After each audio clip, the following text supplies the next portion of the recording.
Pats pirmas kremas tai buvo Sweet Geranium Cream, jis buvo su bičių vašku, tai su bičių vašku taip pat nėra pati lengviausia gamyba produktų, bet man jį tikrai pavyko. Visada aplinka mane klausė, ar tau to reikia? Ką tau tai pakeis, ką tau duos, nes atrodo jau ir taip privačių tų klienčių grupę kaip ir turėjau, kurios testavo, kurios mylėjau ir kurios iš tikrųjų mane skatino kurti daugiau ir daugiau.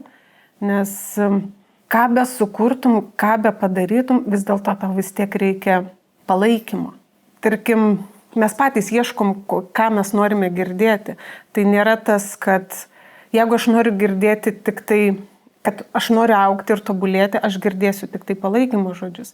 Niekada, aišku, buvo žodžių ir neigiamų, ir teigiamų, ir vyro rėkimas, ką tu darai, tu pasodinsi mus tu atsisėsi į kalėjimą, bet to šono negirdėjau, nes man jo nereikėjo girdėti. Aš girdėjau tik tas, kas sakė, labai fainas kremas, dirbam, darom, sukur kažką kitą.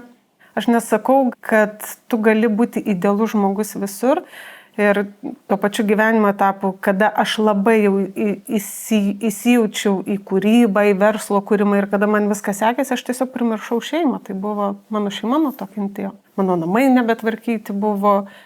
Ką be padarytum, ką kažkas kentės, kažkam netiks, bet svarbiausia, kaip tu jauties.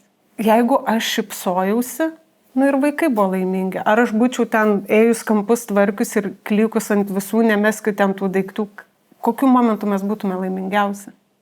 Pirmiausia, mes moterys turim suprasti, kad kai mes šypsosimės, bus laiminga ir mūsų šeima.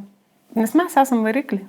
Dažnai moteriai save atiduoda, tarkim, šeimai ar ne, ir vieną dieną ta šeima išsiskirsto, vaikai išeina į savo gyvenimus ir mes pasijaučiam vienišos ir tada suprantam, kad mes visiškai savęs nerealizavom. Tada ateina tuštuma, bet tai irgi nėra gyvenimo pabaiga. Galbūt tada gali bandyti pradėti atrasti save, užsimti kažkokią veiklą ir svarbiausia supti save bendraminčiais. Tikrai matau, dažnai moterys klausia, noriu susirasti draugų, nežinau kur eiti, neturiu su kuo kavos išgerti, bet iš tikrųjų susirask veiklą, ką tu norėtum veikti ir tikrai yra tų būrelių, tų užsiėmimų, kas sujungia, kas suvienyje ir ten atrasi savo bendraminčius. Augina veikla, augina kūrybą, augina ten, kur esi toje veikloje ir nori sužinoti daugiau ir daugiau, skaityti ir dalinti šypseną pasauliui.